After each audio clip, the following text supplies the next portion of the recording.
Le hall de l'aéroport Charles de Gaulle bourdonnait de cette agitation matinale typique des vacanciers pressés. Vivienne serrait les sangles de son petit sac à dos Hello Kitty, observant sa mère Céleste qui vérifiait méticuleusement les passeports et billets d'avion. 4 billets pour les Maldives. 4 seulement. « Maman, où est mon billet ?» demanda Vivienne d'une petite voix. Céleste ne leva même pas les yeux. « Tu ne viens pas, chérie. C'est un voyage pour ma vraie famille. » Les mots frappèrent en Vivienne comme une gifle. Thomas, le mari de sa mère depuis 2 ans, ricana en ajustant sa chemise hawaïenne. « Allez, Céleste, dis-lui la vérité. Y a pas de place pour les bagages encombrants dans ce voyage. » Maxime, 12 ans, et Chloé, 8 ans, les enfants de Thomas, éclatèrent de rire. « Vivienne, tu restes avec les autres abandonnés ?» se moqua Chloé en montrant du doigt une famille en détresse près du comptoir d'information. « Maman ?»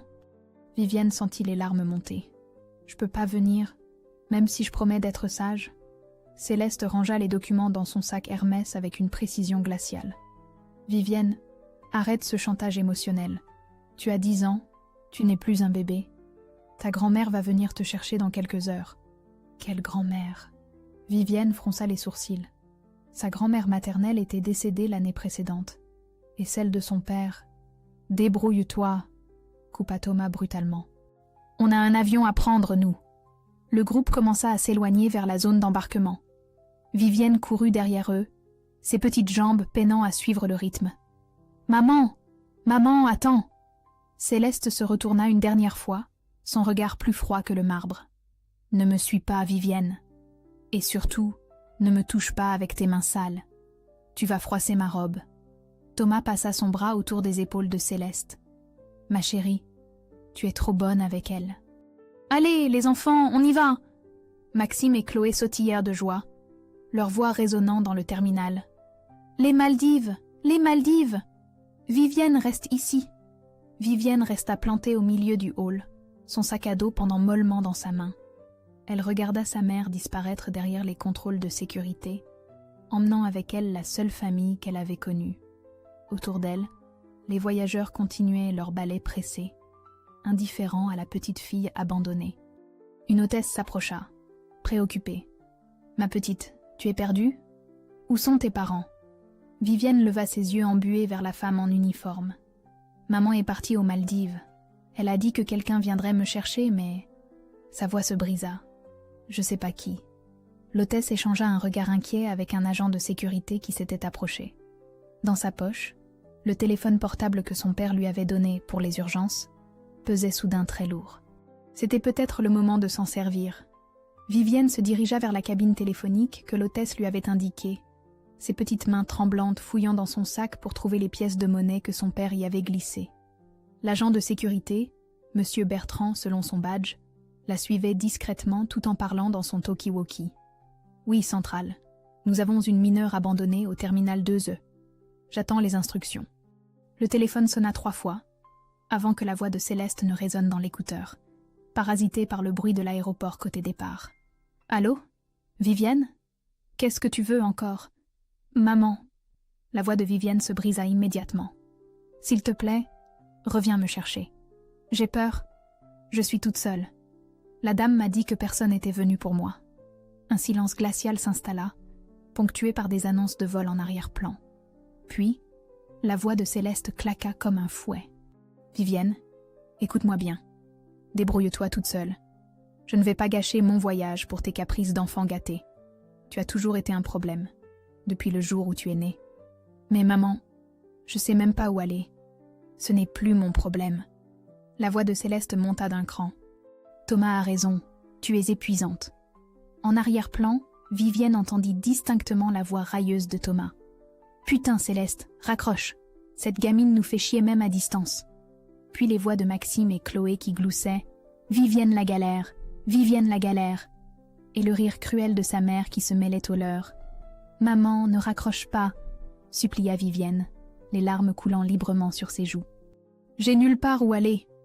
Appelle ton père si ça t'amuse, mais moi j'en ai fini avec toi.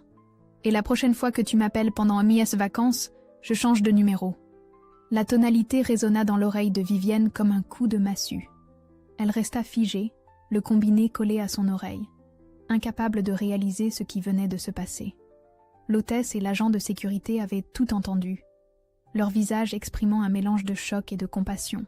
« Ma petite », murmura l'hôtesse en s'agenouillant à sa hauteur. « Tu as parlé d'un papa? Tu as son numéro ?» Vivienne hocha la tête en reniflant. Son père lui avait fait mémoriser son numéro et l'avait aussi écrit sur un petit papier qu'elle gardait dans son portefeuille. Mais elle hésitait. Maman lui avait toujours dit que papa était dangereux, qu'il n'avait plus le droit de la voir à cause de choses terribles qu'il avait faites. « Il a plus le droit de me voir, » murmura-t-elle. Maman a dit qu'il était méchant. L'agent Bertrand s'approcha doucement. « Ma puce, là, c'est une urgence. Ta maman t'a abandonnée. Ton papa a le droit de savoir où tu es. » Avec des gestes maladroits, Vivienne composa le numéro. Le téléphone sonna à peine une fois. « Allô ?» La voix chaude et inquiète d'Alexandre résonna immédiatement. « Papa ?» Vivienne éclata en sanglots. « Papa, c'est Vivienne. Ma princesse. Qu'est-ce qui se passe? Où es-tu? Je suis à l'aéroport. Maman m'a laissée toute seule. Et elle est partie aux Maldives avec Thomas et les enfants. Elle a dit de me débrouiller. Elle veut plus me parler. » Le silence qui suivit était différent de celui de sa mère. C'était un silence de rage contenue, de détermination qui se forge. « Vivienne, écoute-moi bien. Je suis à Marseille, mais je prends le premier avion pour Paris. Tu restes exactement où tu es. Tu ne bouges pas. Il y a des gentils messieurs et dames autour de toi? Oui, il y a une hôtesse et un monsieur de la sécurité. Parfait. Tu leur donnes le téléphone, d'accord, ma princesse? Papa arrive. Plus jamais, tu m'entends? Plus jamais tu ne seras seule. » Vivienne tendit le combiné à l'hôtesse, qui écouta attentivement Alexandre. Au bout de quelques minutes, elle raccrocha en souriant. « Ton papa prend l'avion de 14h30. Il sera là dans 3 heures. En attendant, tu viens avec nous. On va t'offrir un chocolat chaud et des croissants, d'accord ?» Pour la première fois depuis le matin, Vivienne sourit. Quelque part dans le ciel, sa mère filait vers ses vacances de rêve. Mais ici, sur Terre, son père accourait pour la sauver. Et dans sa petite tête de 10 ans, elle se demandait pourquoi maman avait toujours dit que papa était le méchant de l'histoire. Alexandre débarqua du vol Air France 647 en courant, sa sacoche de menuisier rebondissant contre sa hanche. Il n'avait pris que le strict nécessaire, son portefeuille, ses papiers d'identité, et surtout, le dossier qu'il gardait depuis des mois dans son coffre-fort. Un dossier que Céleste ne soupçonnait pas. Monsieur Moreau? L'hôtesse Sophie l'attendait près de la sortie, tenant Vivienne par la main. « Votre fille vous attend. » Alexandre s'agenouilla et ouvrit ses bras. Vivienne s'y précipita comme si sa vie en dépendait. « Papa, j'ai eu si peur. » Maman a dit que j'étais un problème depuis que je suis née. « Chut, ma princesse. » Alexandre la serra contre lui, respirant l'odeur de ses cheveux. Maman a dit beaucoup de choses fausses. Mais maintenant papa est là. L'agent Bertrand s'approcha, l'air grave. « Monsieur, je dois vous informer que nous avons tout entendu et documenté. L'abandon d'un mineur est un délit grave. » « Je sais. » Alexandre se releva, gardant Vivienne serrée contre lui. « J'aimerais porter plainte immédiatement. »« Papa, tu vas avoir des ennuis? Maman dit toujours que tu n'as pas le droit de me voir. » Alexandre échangea un regard lourd de sens avec l'agent. « Vivienne, est-ce que tu sais pourquoi maman dit ça ?» La fillette secoua la tête, ses grands yeux encore rougis par les larmes. « Parce que maman a menti au juge. Elle a inventé des histoires pour que papa ne puisse plus te voir. Comme ça, elle touchait plus d'argent. » « Mais pourquoi elle ferait ça ?» Alexandre s'agenouilla de nouveau à sa hauteur. « Parce que parfois, les grandes personnes font des choses terribles pour l'argent. Mais papa, il a tout gardé. Tous les mensonges, toutes les preuves. » Il sortit de sa sacoche un épais dossier marqué « Affaire Céleste. Preuve ». Sophie et l'agent Bertrand écarquillèrent les yeux en voyant l'épaisseur du document. « Vous prépariez ça depuis longtemps », observa Sophie. « Depuis le jour où elle m'a interdit de voir ma fille avec ses mensonges. » Alexandre caressa les cheveux de Vivienne. « Je savais qu'un jour, elle montrerait son vrai visage. Je ne pensais juste pas que ce serait si... cruel. Papa, on va où maintenant ? Chez nous, ma princesse. Dans ton vrai chez toi. Le trajet en taxi vers l'appartement d'Alexandre fut ponctué de questions innocentes de Vivienne et de réponses prudentes de son père. Mais quand ils arrivèrent devant l'immeuble modeste de Belleville, quelque chose dans le regard de la fillette changea. « Papa, tu as gardé ma chambre ?» Alexandre sourit mystérieusement. « Va voir. » Vivienne poussa la porte de ce qui avait été sa chambre 3 ans plus tôt. Tout était exactement comme elle l'avait laissé. Ses peluches alignées sur le lit, ses dessins punaisés au mur, même son petit bureau rose avec ses crayons de couleur rangés par taille. « Tu as tout gardé ?» Sa voix tremblait d'émotion. « J'ai gardé bien plus que ça. » Alexandre ouvrit la penderie. À l'intérieur, des vêtements à sa taille actuelle, soigneusement étiquetés par âge. Chaque année, j'achetais tes vêtements pour ton anniversaire, même si je ne pouvais pas te les donner. Vivienne éclata en sanglots, mais cette fois, c'étaient des larmes de bonheur. Maman disait que tu m'avais oublié. Impossible d'oublier sa princesse. Alexandre la prit dans ses bras. Et maintenant, on ne se quittera plus jamais. Il s'assit sur le petit lit et prit Vivienne sur ses genoux. Ma chérie, pendant que maman était en vacances, papa a préparé quelque chose de spécial. Quoi? Tu te souviens? Quand tu étais petite, tu adorais les puzzles? Vivienne hocha la tête, intriguée. Eh bien, papa a passé 3 ans à rassembler les pièces d'un très grand puzzle. Un puzzle qui va prouver au monde entier que maman a menti et que papa n'a jamais été méchant. Il lui montra le dossier, épais comme un annuaire. Là-dedans, il y a toutes les preuves que maman a inventé des histoires, les vrais documents, les témoignages de gens qui savent la vérité. Et qu'est-ce qui va se passer? Alexandre sourit, mais son sourire avait quelque chose de déterminé, presque féroce. Quand maman reviendra de ses belles vacances, elle va découvrir que papa a préparé une grande surprise. Une surprise qui va changer notre vie pour toujours. C'est une bonne surprise? Pour nous, ma princesse, c'est la meilleure surprise du monde. Dans sa petite tête, Vivienne ne comprenait pas encore tout, mais elle sentait que quelque chose d'important était en train de se jouer. Et pour la première fois depuis des années, elle se sentait en sécurité. Dehors, il commençait à pleuvoir. Dans 10 jours, Céleste rentrerait bronzée et reposée de ses vacances aux Maldives. Elle ne savait pas encore qu'Alexandre avait transformé ces 10 jours en laboratoire de justice. Pendant que Céleste postait ses photos de pieds dans le sable blanc des Maldives sur Instagram, Alexandre transformait son petit salon en quartier général. Vivienne, assise en tailleur sur le tapis, regardait son père étaler méthodiquement des documents sur la table basse. « Papa, c'est quoi tous ces papiers ?» L'histoire vraie de pourquoi maman et papa se sont séparés. Alexandre lui montra une première liasse. « Tu vois, ma princesse, quand les parents divorcent, ils vont voir un juge. Le juge doit décider avec qui l'enfant va vivre. Et il a choisi maman? Oui, mais parce que maman lui a raconté des mensonges sur papa. » Alexandre sortit une chemise rouge marquée « Faux témoignage ». « Regarde, maman a dit que papa buvait de l'alcool et qu'il était violent. » Vivienne écarquilla les yeux. « Mais c'est pas vrai. Tu bois jamais et tu cries jamais. » Exactement. Et papa a gardé toutes les preuves que c'était faux. Il lui montra des certificats médicaux, des témoignages de voisins, des photos. Mais le plus important, c'est ça. Alexandre brandit son téléphone où s'affichait le compte Instagram de Céleste. Photo après photo montrait la famille parfaite. Céleste en bikini, Thomas avec ses lunettes de soleil, Maxime et Chloé construisant des châteaux de sable. La légende du dernier post était cruelle. Enfin en paix avec ma vraie famille, Maldives, vibes, laka no stress. Papa, pourquoi maman écrit ça? Parce qu'elle ne sait pas que papa peut voir ce qu'elle écrit. Et surtout, elle ne sait pas que le juge aussi va voir. Le téléphone d'Alexandre sonna. « Allô? Maître Fontaine? » « Oui, j'ai tout ce qu'il faut. »« Non, je ne veux pas attendre. Je veux déposer la demande de révision de garde dès demain matin. » Vivienne écoutait, fascinée par ce père qu'elle découvrait sous un nouveau jour.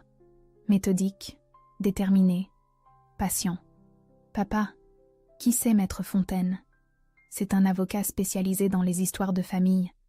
Papa l'a contacté il y a 6 mois déjà. » « 6 mois? Mais comment tu savais que maman? » Alexandre s'arrêta dans son classement de documents. « Ma princesse, maman fait ça depuis longtemps.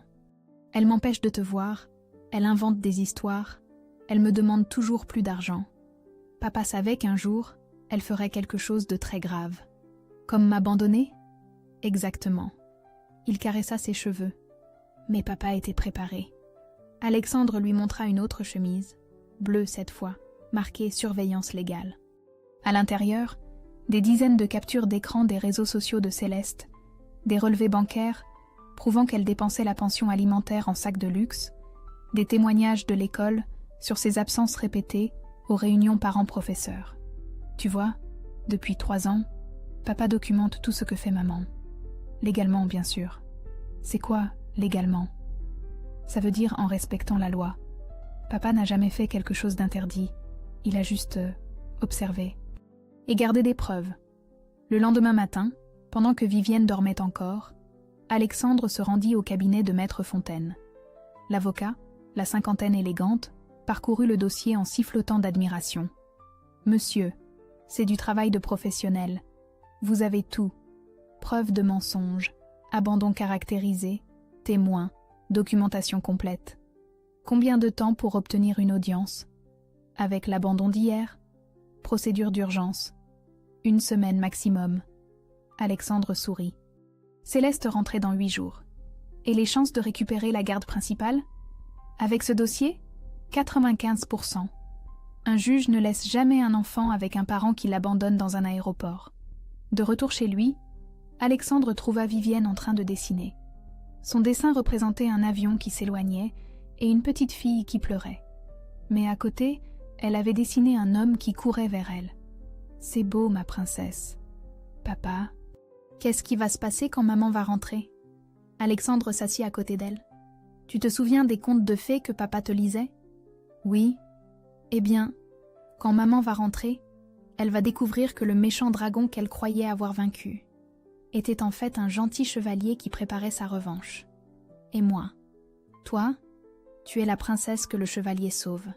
Et cette fois, c'est pour de bon. » Vivienne sourit, mais une inquiétude transparaissait dans ses yeux. Maman va être très en colère. Maman va surtout être très surprise. Alexandre rangea soigneusement tous les documents. Parce qu'elle ne sait pas encore que papa a transformé sa méchanceté en justice. Cette nuit-là, Vivienne s'endormit en serrant sa peluche préférée, un petit ours que son père lui avait offert pour ses 5 ans.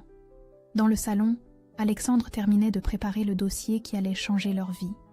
Sur son téléphone, une nouvelle notification Instagram. Céleste venait de poster une photo d'elle en train de siroter un cocktail avec la légende « Que du bonheur sans les boulets ». Alexandre screenshot la photo et l'ajouta au dossier. Pièce numéro 48. Dans 3 jours, l'audience aurait lieu. Céleste l'ignorait encore. Céleste poussa la porte de son appartement parisien, encore bronzée et détendue par ses 10 jours de paradis. Ses bagages. Louis Vuitton traînèrent dans l'entrée tandis qu'elle consultait distraitement son téléphone, souriant aux nombreux likes de ses photos de vacances. « Vivienne » appela-t-elle machinalement. « Tu es où? Ta grand-mère t'a ramenée ?» Silence. Elle fronça les sourcils et se dirigea vers la cuisine, puis vers la chambre de sa fille. Vide. Le lit n'avait visiblement pas été défait. Bizarre, marmonna-t-elle en composant le numéro de sa mère, avant de se rappeler qu'elle était décédée l'année précédente. Une vague d'inquiétude la traversa. Merde, j'ai dit quoi exactement à cette gamine? Son téléphone vibra.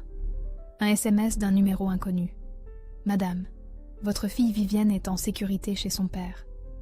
Merci de le contacter pour arrangement. Agent Bertrand, aéroport CDG. Le sang de Céleste ne fit qu'un tour. Son père? Mais qu'est-ce qu'il fout là, lui? Il n'a pas le droit. Elle composa rageusement le numéro d'Alexandre. Allô, Alexandre, c'est quoi ce bordel? Qu'est-ce que tu fais avec Vivienne? Tu n'as pas le droit de la voir. La voix d'Alexandre était étrangement calme. Bonjour Céleste. Tu as passé de bonnes vacances? Ne joue pas au con avec moi. Ramène-moi ma fille immédiatement. Ta fille?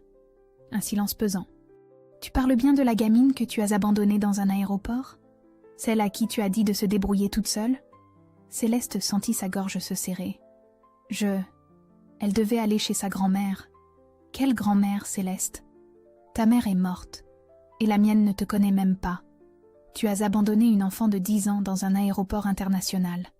C'est un malentendu. J'arrive, et tu vas me rendre ma fille.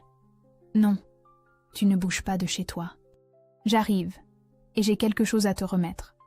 1 heure plus tard, Alexandre sonnait à la porte, tenant une épaisse enveloppe Kraft.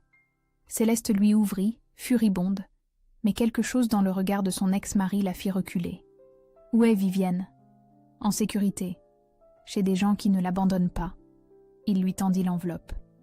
Voilà ce que j'ai préparé pendant tes vacances. Céleste déchira l'enveloppe.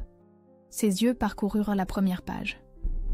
Assignation, tribunal de grande instance. Demande de révision de garde avec caractère d'urgence. Tu oses? Sa voix tremblait. Après tout ce que tu m'as fait subir? Ce que je t'ai fait subir?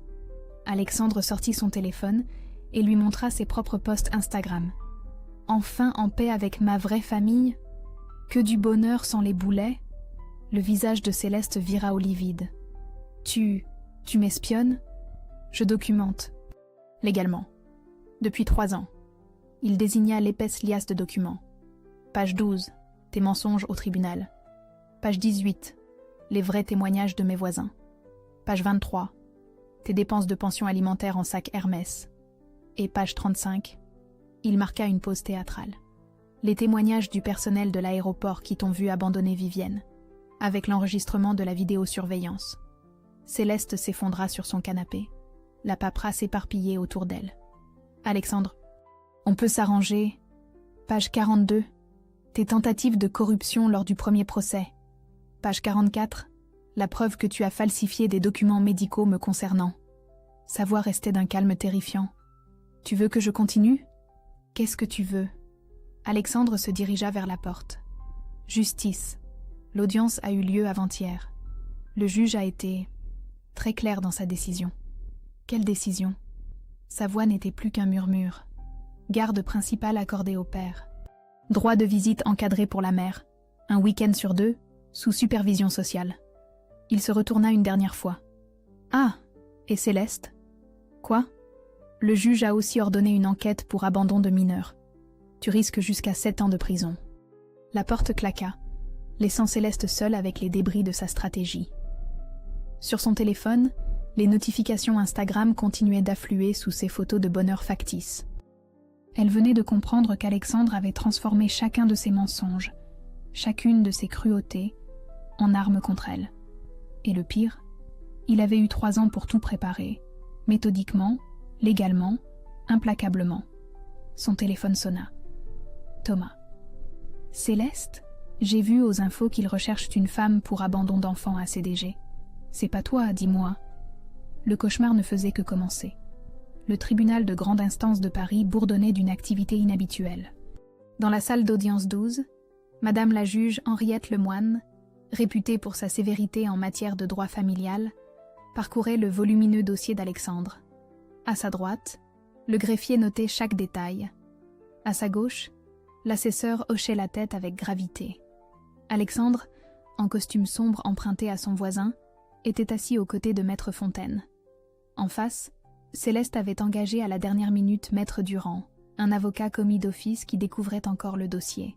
« Madame Céleste Moreau, » commença la juge, « vous êtes accusée d'abandon de mineurs en récidive, de faux témoignages et de détournement de pension alimentaire. Que répondez-vous aux charges ?» Céleste se leva, tremblante. « Madame la juge, il y a malentendu. Ma fille, elle était censée aller chez sa grand-mère. » « Quelle grand-mère ?» coupa sèchement la magistrate. « Selon le dossier, votre mère est décédée en mars 2022 et la mère de Monsieur Moreau réside en EHPAD à Marseille depuis 2019. » L'avocat de Céleste tenta une intervention. « Madame la juge, ma cliente était perturbée par le stress du voyage. Maître Durand, votre cliente a posté 47 photos sur Instagram pendant ses vacances, toutes accompagnées de commentaires démontrant un état de parfaite sérénité. La juge brandit les captures d'écran. Enfin en paix avec ma vraie famille. Que du bonheur sans les boulets. Ces publications ne témoignent d'aucun stress. » Maître Fontaine se leva. « Madame la juge, puis-je présenter la pièce numéro 12 ? Allez-y. Voici l'enregistrement audio de la conversation téléphonique entre ma cliente, âgée de 10 ans, et sa mère, le jour de l'abandon. » Un silence de plomb s'abattit sur la salle, tandis que résonnait la voix glaciale de Céleste. Débrouille-toi toute seule. Je ne vais pas gâcher mon voyage pour tes caprices d'enfant gâté. Puis la voix de Thomas. Putain, Céleste, raccroche. Cette gamine nous fait chier même à distance. Et enfin, les ricanements cruels de Maxime et Chloé. Céleste s'effondra sur sa chaise, livide. Dans le public, plusieurs personnes secouèrent la tête avec dégoût. Pièce numéro 18, continua Maître Fontaine imperturbablement. Témoignage de l'hôtesse Sophie Martineau et de l'agent de sécurité Bernard Dubois qui ont assisté à la scène. La juge lut à voix haute. L'enfant était en détresse totale. La mère a raccroché violemment après avoir dit textuellement « Ce n'est plus mon problème ». Nous avons immédiatement alerté les services sociaux.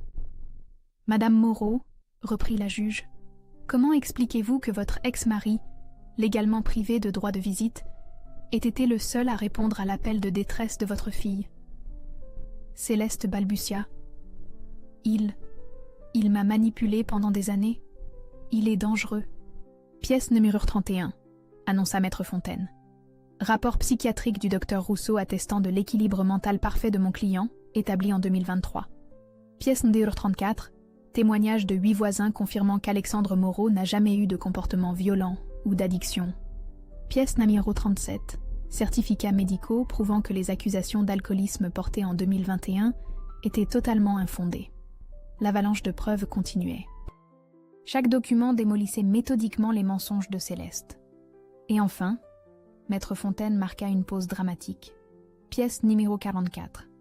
L'analyse des dépenses effectuées avec la pension alimentaire. Il brandit des relevés bancaires surlignés. 2 847 € de pension alimentaire détournée en achats personnels, sac Hermès, chaussures Louboutin, restaurant gastronomique. Pendant ce temps, l'enfant portait des vêtements usagés et mangeait des pâtes tous les soirs. La juge referma le dossier avec un claquement sec. « Maître Durand, votre cliente a-t-elle des éléments à présenter pour sa défense ?» L'avocat commis d'office feuilleta désespérément ses notes. « Madame la juge, ma cliente, elle reconnaît ses erreurs et souhaite... » « Stop !» Céleste se leva brutalement. « Je refuse ce cirque. Cette gamine a toujours été un problème. Elle me pourrit la vie depuis qu'elle est née. Alexandre me manipule, il monte tout le monde contre moi. » Un silence glacial accueillit cette tirade. La juge nota soigneusement chaque mot. « Madame Moreau, vous venez de confirmer devant cette cour que vous considérez votre propre fille comme un problème qui vous pourrit la vie. » Sa voix était de glace. Ce tribunal a rarement entendu un parent s'exprimer avec tant de mépris sur son enfant. Céleste réalisa trop tard ce qu'elle venait de dire. Son avocat se prit la tête dans les mains. La cour rendra son jugement dans 1 heure. Suspension d'audience. Dans le couloir, Alexandre serrait la main de Maître Fontaine. « C'est gagné ?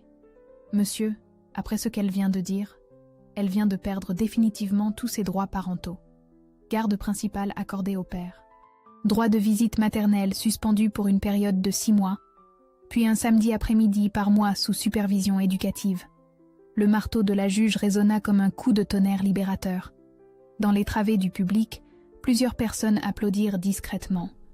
Alexandre serra Vivienne contre lui, sentant ses petites épaules trembler d'émotion. « Papa, ça veut dire quoi ?» chuchota-t-elle. « Ça veut dire que tu rentres à la maison pour de bon, ma princesse. » Céleste sortit de la salle d'audience en titubant, soutenue par son avocat qui marmonnait des excuses professionnelles. Thomas l'attendait dans le couloir, l'air sombre. « Céleste, tu réalises que ton histoire va faire le tour des réseaux ? Mes gosses vont être harcelés à l'école. Thomas, aide-moi. » « T'aider ?» Il éclata d'un rire amer. « Tu viens de dire devant un juge que ta fille te pourrit la vie. Même moi j'ai des limites. » Il s'éloigna en secouant la tête, laissant Céleste seule face au flash des journalistes locaux, attirés par cette affaire d'abandon qui défrayait déjà la chronique. 3 semaines plus tard, Vivienne découvrait sa nouvelle école primaire de Belleville. Alexandre l'accompagnait pour son premier jour, son cartable Eastpak flambant neuf sur le dos. « Papa, et si les autres enfants ils m'aiment pas ?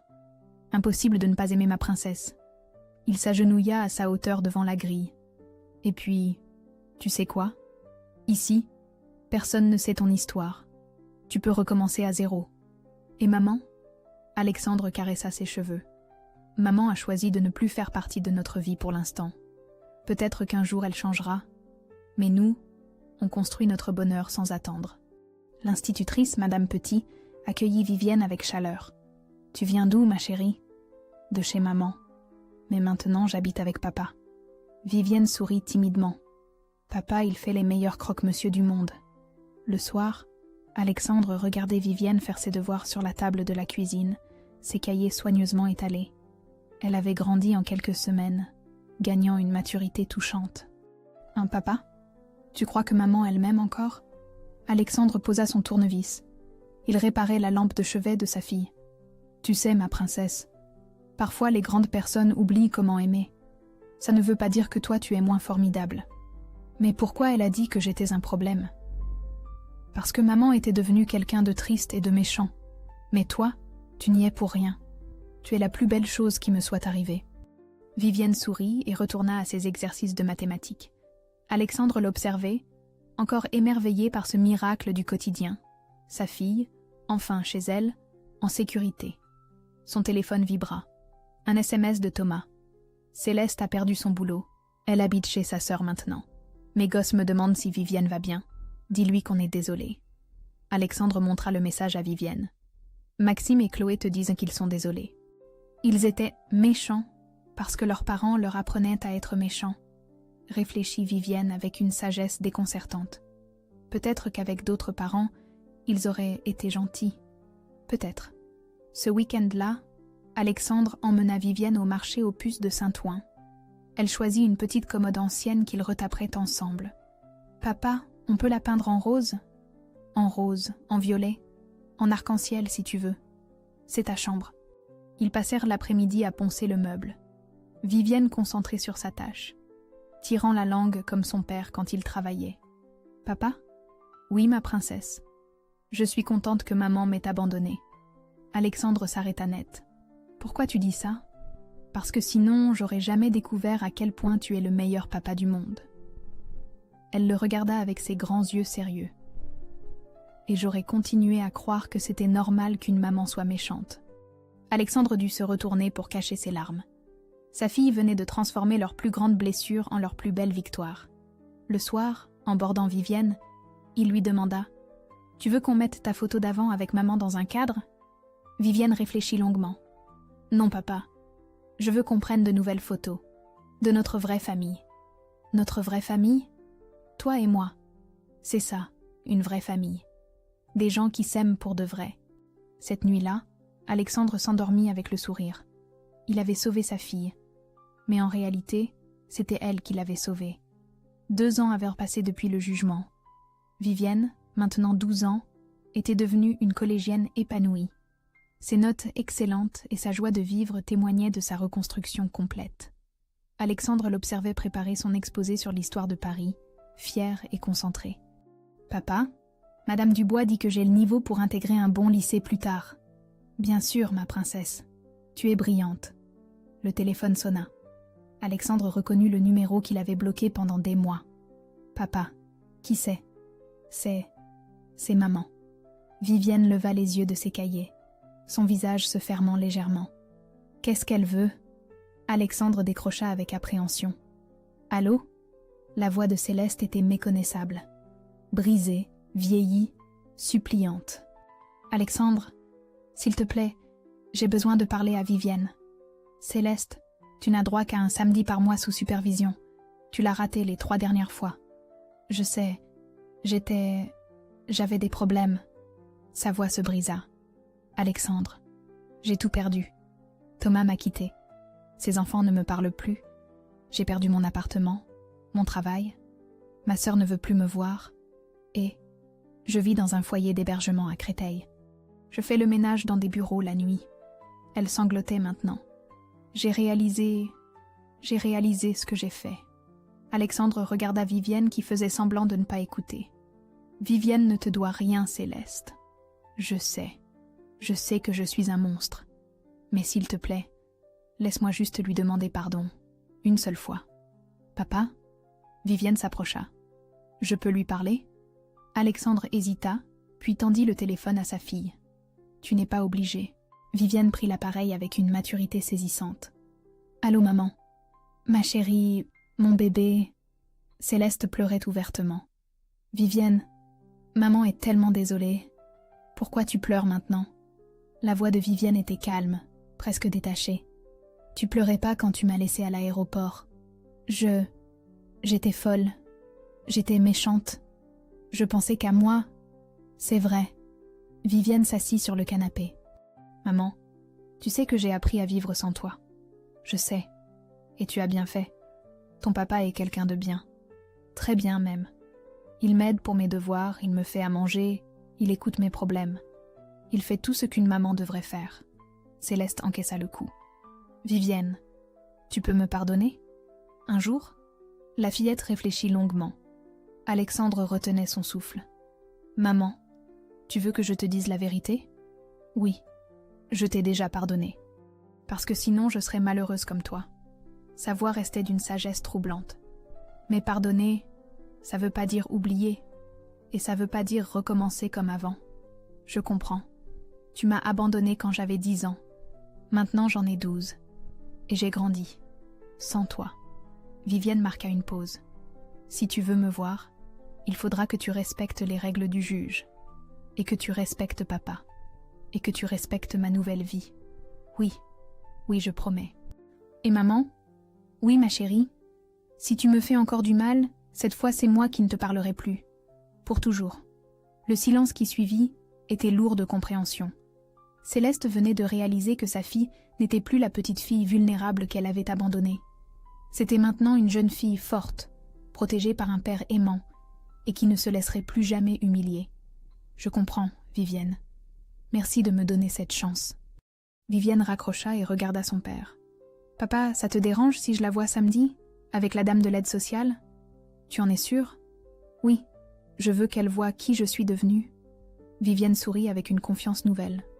Je veux qu'elle voie qu'elle a eu tort de m'abandonner, que j'étais pas un problème, que j'étais un cadeau qu'elle n'a pas su garder. Alexandre la serra dans ses bras, ému par la maturité de sa fille. Tu es incroyable, ma princesse. C'est grâce à toi, papa. Tu m'as appris que je valais de l'amour. Ce soir-là, Alexandre regarda Vivienne s'endormir paisiblement. Sa fille avait transformé sa plus grande blessure en sa plus grande force. Elle avait choisi le pardon sans la soumission, la compassion sans la naïveté. Céleste avait perdu sa famille, son travail, sa vie sociale. Mais le plus ironique, c'est qu'elle avait aussi perdu le droit d'être fière de la femme extraordinaire que devenait sa fille. Car cette fierté-là, elle ne l'avait jamais méritée. 5 ans plus tard, Vivienne soufflait ses 17 bougies dans le petit appartement de Belleville, transformé en cocon chaleureux par l'amour d'Alexandre. Brillante élève en terminale littéraire, elle avait été acceptée en prépa Sciences Po. Son sourire radieux contrastait avec la femme fatiguée qui attendait timidement sur le palier. « Papa, maman est là. » Alexandre ouvrit la porte à Céleste, méconnaissable. À 42 ans, elle paraissait 10 de plus. Ses cheveux grisonnants étaient tirés en queue de cheval, son manteau d'occasion usé mais propre. Dans ses mains tremblantes, un petit paquet mal emballé. « Bonjour Alexandre. Merci de me permettre. » C'est Vivienne qui a voulu, pas moi. Céleste entra, intimidée par cette maison où régnait une harmonie qu'elle n'avait jamais su créer. Photos de Vivienne à tous les âges, dessins d'enfants encadrés, prix scolaires exposés avec fierté. Une vraie famille s'était construite sans elle. Joyeux anniversaire, ma chérie. Céleste tendit le paquet d'une main hésitante. Vivienne l'ouvrit délicatement. À l'intérieur, une petite chaîne en argent avec un pendentif en forme de cœur. Pas cher, mais choisi avec soin. Merci maman, c'est joli. J'ai économisé pendant 6 mois pour te l'acheter. Céleste s'assit au bord du canapé, comme une invitée indésirable. Vivienne, je voulais te dire, tu es devenue une jeune fille extraordinaire. Je sais. Vivienne la regardait avec une bienveillance détachée. Papa me le dit tous les jours. Tu lui ressembles, à ton père. Tu as sa force, sa droiture. Céleste jeta un regard reconnaissant vers Alexandre. J'ai mis des années à comprendre que j'avais épousé un homme bien et que je l'ai détruit par méchanceté. Alexandre ne répondit pas, mais son visage s'adoucit légèrement. Maman... Vivienne s'assit face à elle. Pourquoi tu es venue aujourd'hui? Parce que dans 1 an tu seras majeure. Et je voulais... Sa voix se brisa. Je voulais te dire que je suis fière de toi. même si je n'y suis pour rien, même si je ne le mérite pas. Tu as raison, tu n'y es pour rien. Vivienne parlait sans agressivité, juste avec une lucidité paisible. Mais tu sais quoi, maman? Je vais te dire un secret. Céleste leva ses yeux embués. Ton abandon a été le plus beau cadeau de ma vie. Céleste tressaillit, mais Vivienne continua avec un sourire serein. Parce que grâce à ça, j'ai découvert l'amour inconditionnel d'un père. J'ai appris que j'avais de la valeur. J'ai compris qu'on peut survivre à tout et devenir plus forte. Elle prit la main de son père. Tu m'as abandonnée à 10 ans, mais tu m'as libérée. Vivienne, et tu sais le plus beau? Dans mes futurs enfants, il y aura ton sang, mais l'éducation de papa. Tes petits-enfants grandiront avec l'amour que tu n'as jamais su me donner. C'est pas ironique, ça? Alexandre serra la main de sa fille, ému par sa sagesse. « Tu me hais » murmura Céleste. « Non, je te plains. » Vivienne se leva et alla chercher un album photo. « Regarde ce que tu as raté. » Elle lui montra page après page. Vivienne à sa communion, ses prix d'excellence, ses spectacles de théâtre, ses voyages scolaires, ses amis, ses rires avec Alexandre. Une vie pleine, riche, heureuse. Chaque photo aurait pu être notre souvenir, maman. Mais tu as choisi tes vacances aux Maldives. Céleste pleurait silencieusement devant cette vie qu'elle avait sacrifiée pour des plaisirs éphémères. Je peux encore faire partie de ta vie? Vivienne réfléchit longuement. Tu peux essayer, mais mes conditions n'ont pas changé. Respect, humilité et jamais d'exigence. Tu es une invitée dans ma vie, plus jamais une autorité. Je comprends. Et maman? Oui? Merci. Merci? Vivienne sourit avec une maturité bouleversante. Merci de m'avoir appris, par ton absence, ce qu'est un vrai parent. Grâce à toi, je serai une mère extraordinaire. Pas malgré toi, mais grâce à toi. Tu m'as enseigné par l'exemple tout ce qu'il ne faut pas faire. Céleste éclata en sanglots. Mais pour la première fois depuis des années, c'était des larmes de libération. « Alexandre, dit-elle en se tournant vers son ex-mari, prends soin d'elle. Tu es le parent qu'elle méritait. »« Je sais, » répondit-il simplement. Ce soir-là, après le départ de Céleste, Vivienne aida son père à ranger les restes du gâteau. « Papa, tu sais ce qui me rend le plus fière. »« Quoi, ma princesse ? C'est pas d'avoir survécu à son abandon. C'est d'avoir grandi avec assez d'amour pour pouvoir la pardonner. » Alexandre la serra contre lui, réalisant que sa fille était devenue une femme exceptionnelle. Non pas malgré ce qu'elle avait vécu, mais grâce à la façon dont elle l'avait transformée. Dehors, Céleste marchait dans les rues de Paris, seule, mais apaisée. Elle avait perdu sa fille, mais elle venait de découvrir la femme remarquable qu'elle était devenue. Et pour la première fois depuis l'aéroport, elle était fière d'être sa mère, même si elle ne l'avait jamais mérité.